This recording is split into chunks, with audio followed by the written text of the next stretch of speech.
Assalamualaikum warahmatullahi wabarakatuh.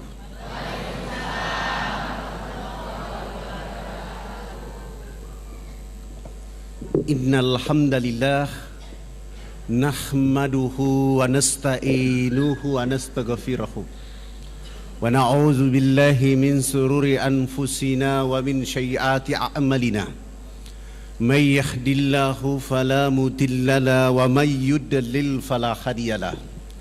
Asyhadu an la ilaha illallah wahdahu la syarika lahu.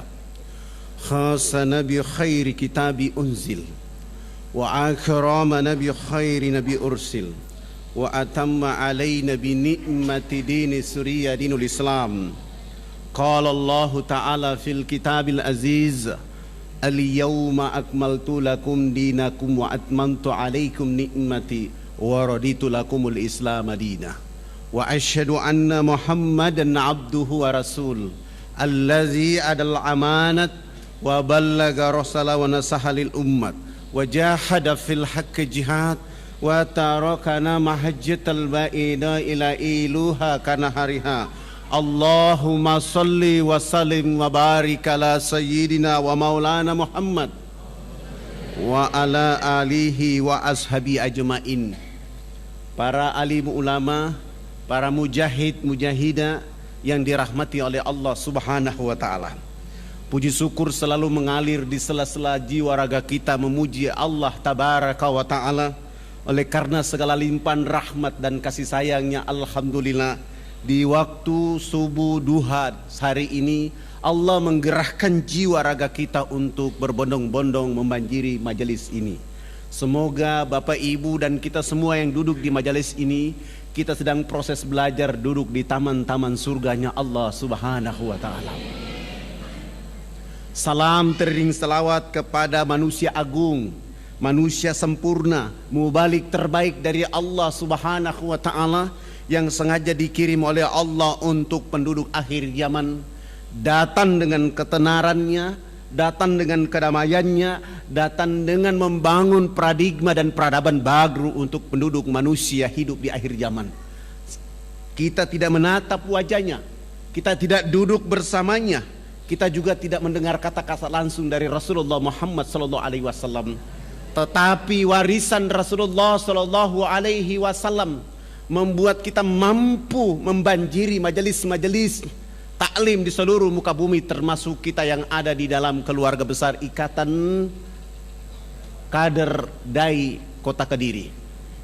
Kita hadir di sini untuk mempertahankan warisan ini dengan satu harapan, kelak nanti kita akan berdiri bersama Rasulullah Muhammad SAW di hadapan Allah Subhanahu wa taala.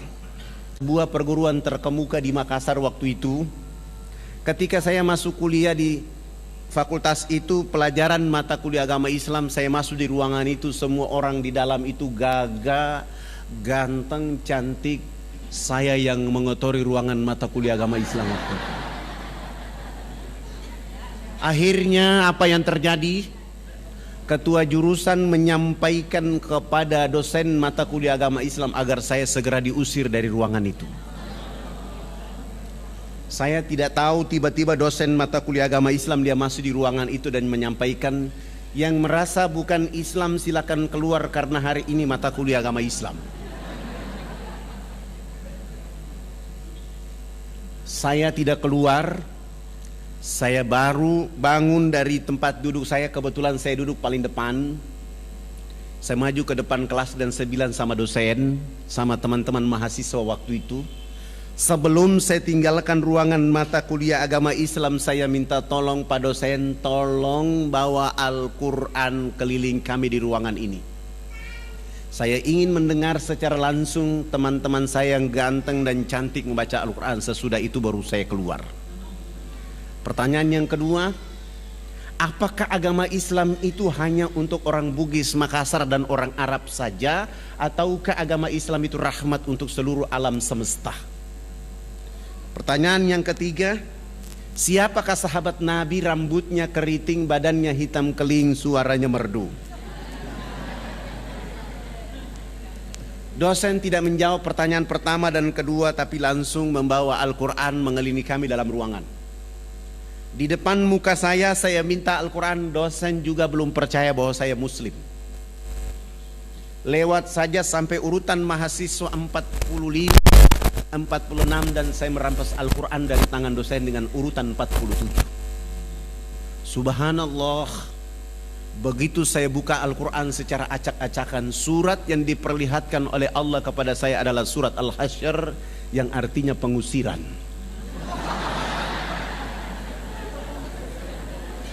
Saya baca 3 ayat terakhir selesai. Dosen waktu itu mengatakan dari 47 mahasiswa, hanya 7 mahasiswa saja yang bisa membaca Al-Quran secara baik dan benar menurut dosen pada tahun itu. Dari 7 mahasiswa itu, salah satunya adalah pemilik rambut keribu, badan hitam keling. Akhirnya saya bilang sama dosen, bagaimana kalau sisa jam mataku di agama Islam saya ceramah buat teman-teman saya. Akhirnya saya dipersilakan, saya maju ke depan. Saya bilang sama teman-teman mahasiswa bahwa Al-Quranul Karim huda linnasi wa bayyinati minal huda wal furqan. Al-Quran itu literatur yang sangat sempurna dari Allah. Tadi ada di Lauhil Mahfuz, tapi Allah dengan sengaja menurunkannya menjadi mujizat berangsur-angsur kepada Rasulullah Muhammad SAW dengan tujuan untuk mencerdaskan dan mencerahkan penduduk bumi agar mereka mampu tahu mana yang haram, mana yang halal, mana yang hak, mana yang batil. Mengapa demikian? Allah menjelaskan kepada kita, zalikal kitabul la raiba fihi hudalil muttaqin. Kitab Al-Quran itu tidak ada keraguan di dalamnya dan petunjuk bagi orang yang bertakwa. Mengapa? Karena Al-Quran itu menginformasikan seluruh informasi orang sukses pada masa lalu, dan ketika orang sukses pada hari ini mengimaninya, mendalaminya, mengamalkannya, mereka akan menjadi orang sukses pada masa akan datang, tidak saja di dunia, juga di hadapan Allah Subhanahu wa ta'ala. Allah tidak pernah berfirman bahwa orang Arab yang paling hebat. Allah juga tidak pernah berfirman bahwa orang Bugis yang paling hebat. Dan Allah juga tidak pernah berfirman bahwa orang Irian yang paling hebat. Allah hanya berfirman orang yang paling hebat adalah mereka yang memiliki bendera inna akramakum indallahi atqakum. Saya ceramah sampai 1,5 jam mata kuliah agama Islam selesai. Dosen mengatakan bahwa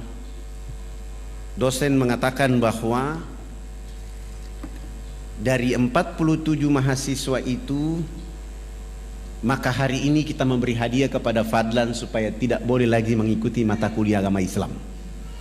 Fadlan langsung lulus dengan nilai A, jadi asisten dosen mata kuliah agama Islam. Apa yang terjadi? Karena selama ini opini terang berkembang di seluruh tanah air Indonesia, kalau cerita Irian pasti semua orang tahu koteka, perang suku dan bukan Islam. Sehingga wajar salam saya tidak dibalas, saya diawasi di masjid, saya diusir dari Fakultas Ekonomi ketika mata kuliah agama Islam. Padahal dari catatan-catatan sejarah agama yang ada di Irian, agama Islam agama yang tertua dan pertama sekali, yaitu pada tanggal 17 Juli 1214 Masehi, Iskandar Shah melakukan dakwah dari Pasai ke Perlis Malaysia, Solok Filipina, turun ke Tidore, dan dari Tidore dia datang ke Irian. Nama Irian dulu bukan Papua, nama Irian dulu bukan Irian, nama Irian dulu adalah Nuar. Nuar artinya negeri yang menyimpan cahaya rahasia. Nama ini diganti oleh Portugis dengan beranda dengan istilah Papua. Kata Papua berasal dari bahasa Tidore, dari kata Papaua. Orang Tidore memanggil orang Irian Papaua, artinya saudara tua. Begitu diganti dengan kata Papua, maka konotasinya menjadi buruk. Hitam, keriting, perampok, pemerkosa, suka makan orang. Padahal sampai hari ini belum pernah ada orang Nuar makan orang kecuali Sumanto. Tujuannya apa? Kamu keriting, kamu hitam, kamu tidak sama dengan Maluku, Sulawesi, Jawa, Sumatera, Kalimantan, Bali, NTT, NTB, maka kamu harus bikin negara sendiri. Kamu tidak boleh masuk dalam bingkai negara kesatuan Republik Indonesia. Tetapi para alim ulama pada masa lalu berjuang dengan semangat. Alhamdulillah, kami tetap menjadi bagian dari negara kesatuan Republik Indonesia. Begitu kembali ke pangkuan Ibu Pertiwi, tidak menggunakan kata Nuar, tidak menggunakan kata Papua, tapi menggunakan kata Irian. Kata Irian berasal dari 3 bahasa. Bahasa Biak dari kata Marien, bumi yang panas. Bahasa Irarutu dari kata Iriano, daratan yang besar. Dan Ibnu Batuta pada tahun 1517 Masehi sudah sampai di Nuar, melihat sebagian orang telanjang, dia menyebut Urian. Marien, Iriano dan Urian dalam kesepakatan menjadi Irian. Irian itu istilah politik ikut Republik Indonesia anti Nederland. Ditambah Barat berubah menjadi Irian Barat, ditambah Jaya berubah menjadi Irian Jaya. Alhamdulillah, kami anak-anak Muslim langsung bergerak menggunakan kata Nuar atau Irian. Alhamdulillah, begitu saya selesai dari Fakultas Ekonomi, langsung pulang ke Irian. Tidak pernah bercita-cita jadi pegawai negeri, tapi alhamdulillah bisa jadi pegawai negeri, walaupun hanya 1 tahun 9 bulan. Sesudah itu saya mengundurkan diri. Alhamdulillah dapat rumah dinas, mobil dinas, pakaian dinas, amplopnya juga dinas. Akhirnya saya mengundurkan diri. Saya mengembalikan kunci rumah dinas, mobil dinas, pakaian dinas. Selamat tinggal pegawai negeri, fadlan menjadi pegawai Rasulullah Muhammad SAW. Akhirnya menjadi dai. Pekerjaan saya yang pertama adalah berdialog dengan Ketua Dewan Gereja Kristen Irian Jaya, namanya Pendeta Alphonse.